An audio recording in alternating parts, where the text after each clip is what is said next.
Today, I am bringing you my sister, my best friend, my real sister, Stephanie Ortega. And she's going to walk you through my surgery, my coma, everything that she experienced, everything that God talked to her about, all of that today. So I'm not going to take another moment of your time. So here's Stephanie. Hi, my name is Stephanie Ortega, and I'm Tammy Becker's sister. And this is my account of her surgery and what happened. I went down a week before this Tammy's surgery. She had some testing to get done and a doctor's visit. While we were there and doing that, we handed out some homeless packages that I had gotten ready a couple months before, and that was a true blessing, talking and handing out things that they needed. We also did some sightseeing. A couple days before surgery, John arrived. Then the day before surgery, we all went to a land preserve. I'm not sure what it was called. It was really beautiful, and we walked the whole day, and I was sore, so I know Tammy was super sore. And but it was really a blessed time. That night they went to a hotel to do our pre-op and to be alone, of course. And I was alone in the trailer, and I was all snuggled up in bed, and I hear the Lord tell me, send your sister a text to let her know that you are praying for her. And so that's what I did. And then he says to use her full name in it. So this is funny to me because I don't never use her full name. And but I thought, okay, well, this must be for her and him because I have no idea, but I did it. And so the next day gets a little blurry. John picked me up. I believe they had already been to the hospital, and she was there. He picked me up. We got there, we were in the waiting room a while, and then we were led to her room, to her pre-op room. I was so nervous. Not only was my sister having a big operation, but I was also in a place that I have high anxiety, and I did not have my support team with me. That would be my husband and my mama. And so I was having some big anxiety, but it wasn't about me. It was about my sis and the tugging that the Lord was giving me on my heart.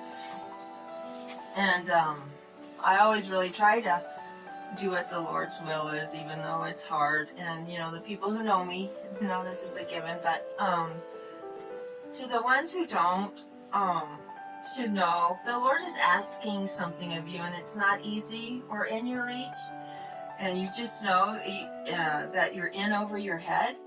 Well, that's walking in faith. If you don't feel that and that you can't do it, that's not faith. The faith is walking in something you have no control over, and you're gonna just let it go and let Jesus take it. So that's what I was doing, trying. And so we get back there, and I knew I had another big hurdle to do for me, and that was pray for my sister. And she had asked me to document everything. So all I kept thinking was, wow, I have to pray out loud. This is a hard thing for me. Not a big speaker, and I'm not don't have a lot of self-confidence in speaking out loud or praying out loud, especially because that's very intimate to me. So I had that, but again, it's not about me or my fears. It was about her and what she and the Lord was asking me to do. So I turned on my camera to record and document what was about to happen. I say the prayer as best I can, and after that they wheel her off to her surgery. seeing her go through the double doors was surreal, and so I say another little silent prayer. We get let out to the waiting room. We stay there a while, and somebody comes out and says that we should go. It would be a long surgery, and that we needed to go wait, and they had John's number, and they would call us when she got to recovery, and then we'd get there by the time we could see her. So that's what we did. Walking out of the hospital was very, very hard for me. I'm not used to walking out during somebody's surgery. Not that it was wrong, it was just weird to me. But I did it, and I knew that the Lord had her, because He just gave me this overwhelming feeling that she was going to be okay. So I was okay with it. So, on to the next. So, it's waiting time for Tammy's surgery to get over. And I found this in my notes. I will just read it to you, because I know we went for a ride and we did other things, but kind of blurry. So I found this in my notes. I'll just read it. The Lord truly blessed me the day of Tammy's surgery. They wheeled Tammy down to the surgical floor, went through pre-op, and then wheeled her away for surgery around 8:39. We were notified by the doctor to come back around 8 that night. Wow, it's going to be a long day, was my first thought. At that time, I had no idea how right I was. Came back to the trailer where we are staying. I just laid down to pray and meditate with the Lord regarding Tammy. After a while, John and I went for a drive to get our minds off of the surgery. We went to... my dog chewed it. I know that we went somewhere to Lake Mead. On the way back, we stopped at the trailer, and then we were going to stop and eat. So then go to the hospital. On the way to eat, we noticed how hard it was to get in and out of where John decided to eat. So he said we would find something else. He pointed out another place, and I must have made a face because he asked if I just wanted to go to the hospital. I felt such a relief when he said it that I knew the Lord wanted me there. I believe the time was around 7, so we went to the waiting room to check the board. It still said she was in surgery. Off to the cafeteria we went. While sitting down eating, John looks over and sees Dr. McNulty getting something to eat. When he notices John, he tells him he will talk to us after he's done. A few minutes later, he's over telling us that they didn't get started until 11, and she was doing great. He was just getting something to eat before the cafeteria closed, keeping his strength to continue his job. The Lord is so good.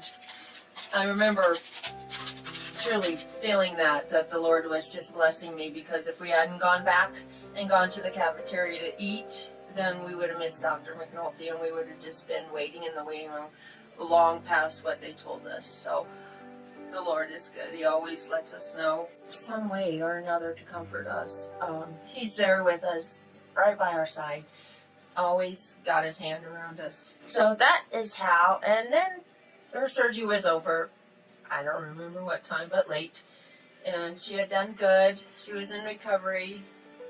And I didn't see her till the next day, I believe.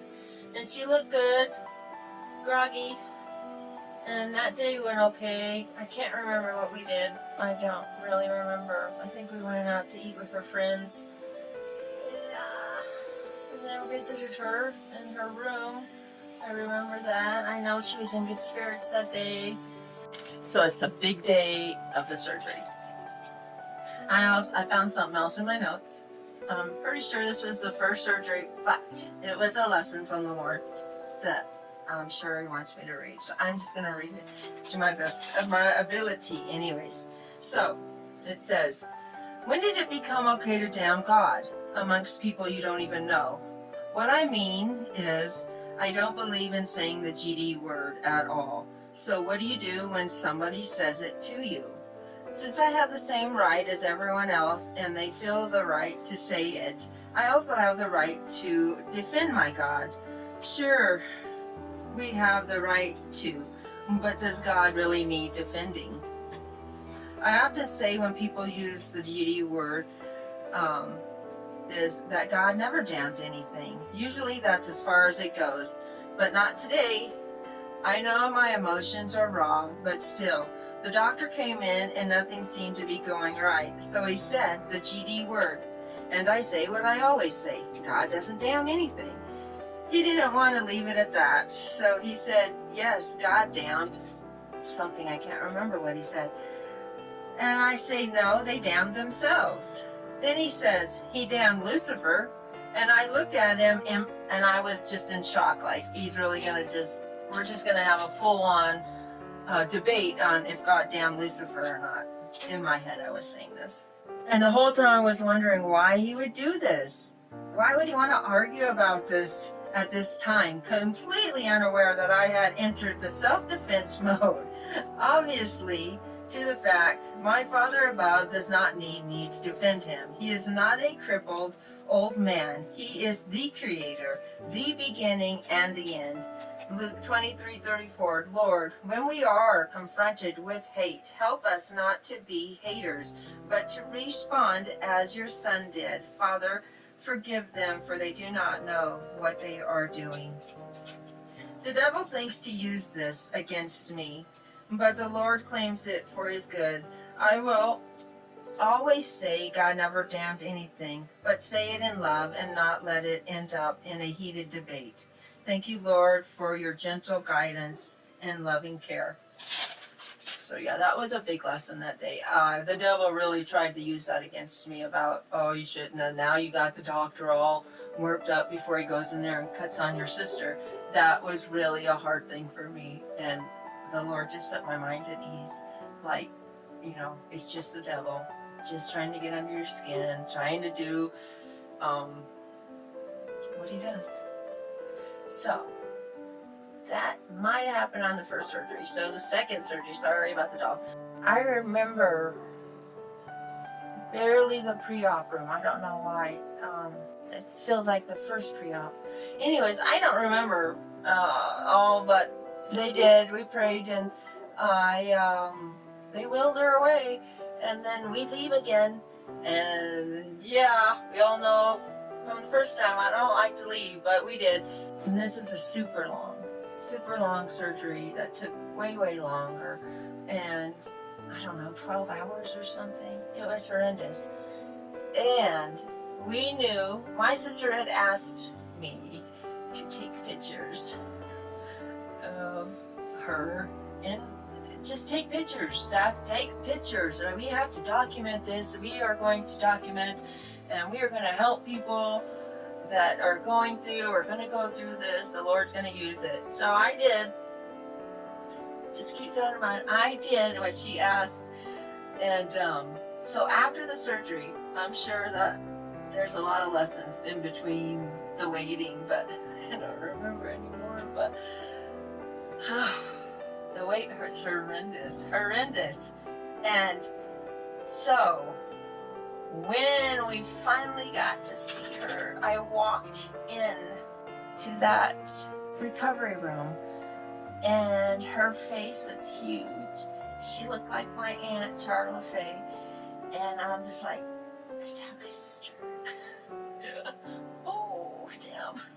It was really bad. So I took the picture, the horrible picture, and that picture's worth a million words.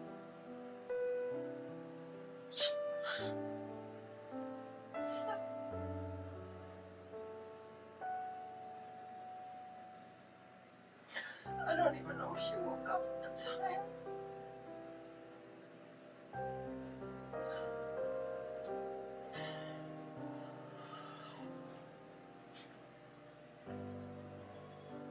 I know that John got mad at me for taking the picture, and I told him that she asked me to, and that I wouldn't do anything with it, but give it to her.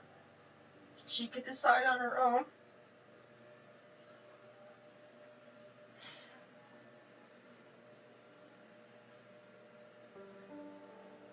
I know that I went back to the trailer.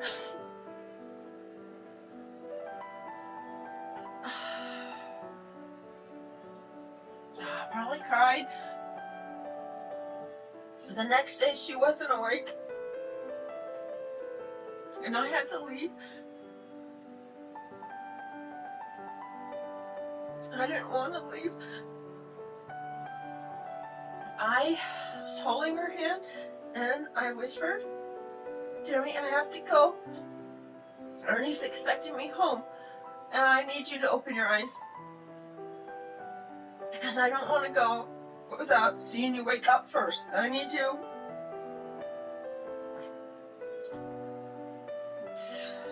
to let me know it's okay. She kind of moved her head. I don't know if she moved her head or I knew she could hear me. I don't know how I knew. But I did. And, I walked out. And she didn't open her eyes. I had to go. I went home.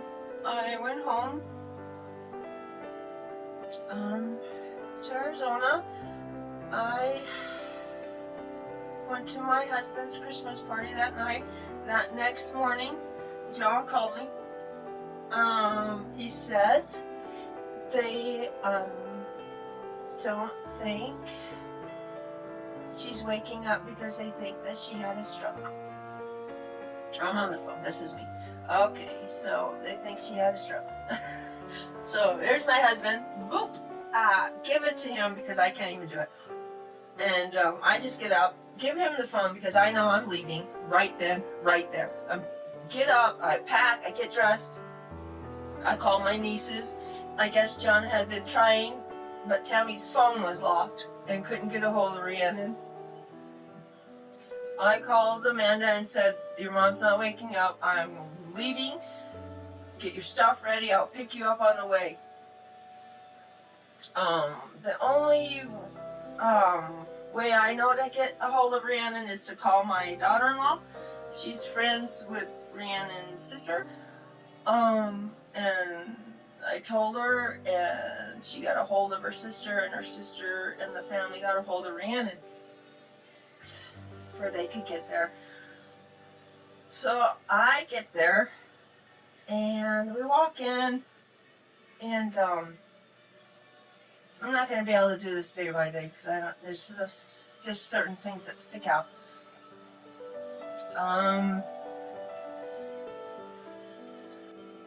Just go in there, and I don't know. I was in there a lot. I don't like to take turns, so I hogged her a lot.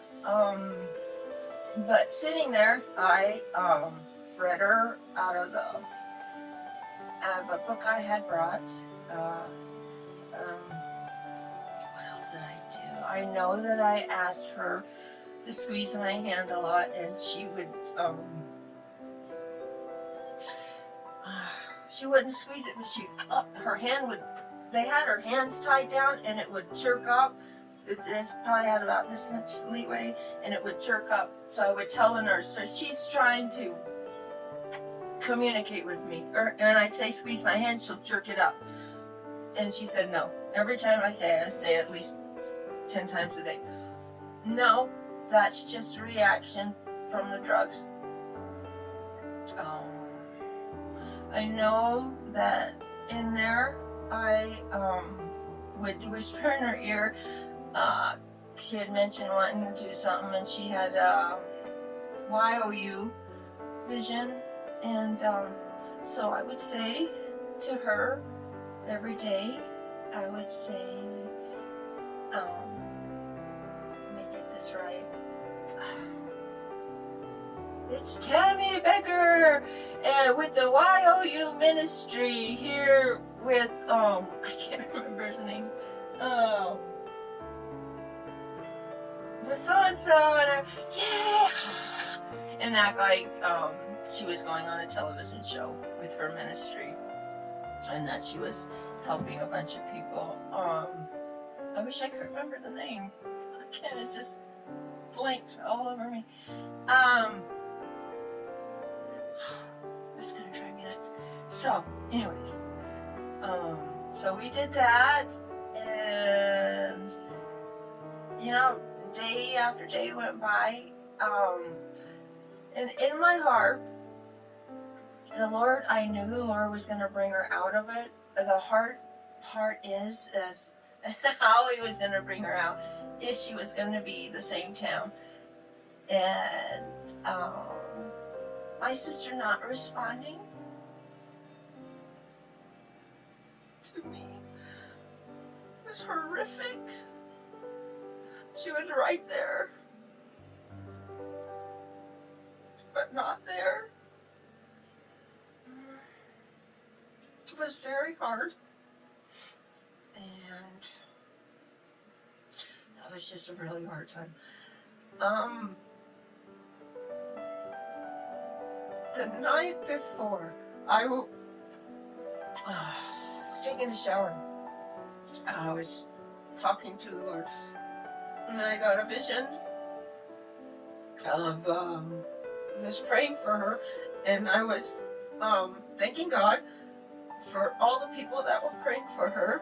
And I got this vision of lights like in a stadium, and the whole stadium was full of these little lights, which represented everybody that was praying for her, and they just were all floating up to God.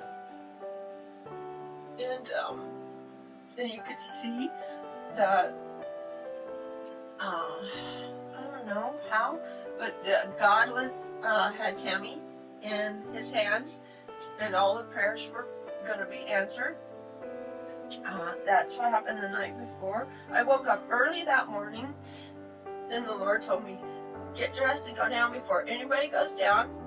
Pray for her, talk to her before anybody gets there. So I told my husband I'm going to go down first, Ernie, and if I can be alone with her. So I did that. She did the same thing with the jerking of the arm. I prayed with her. I told her that I had done every single thing that she'd ever asked me to do, and that I needed this one favor from her, that she needed to wake up. She needed to wake up because I couldn't do it anymore. Couldn't take her being silent to me.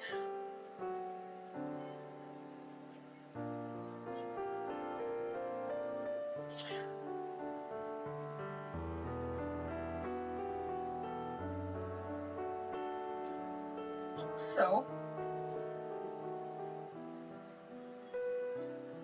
I said it.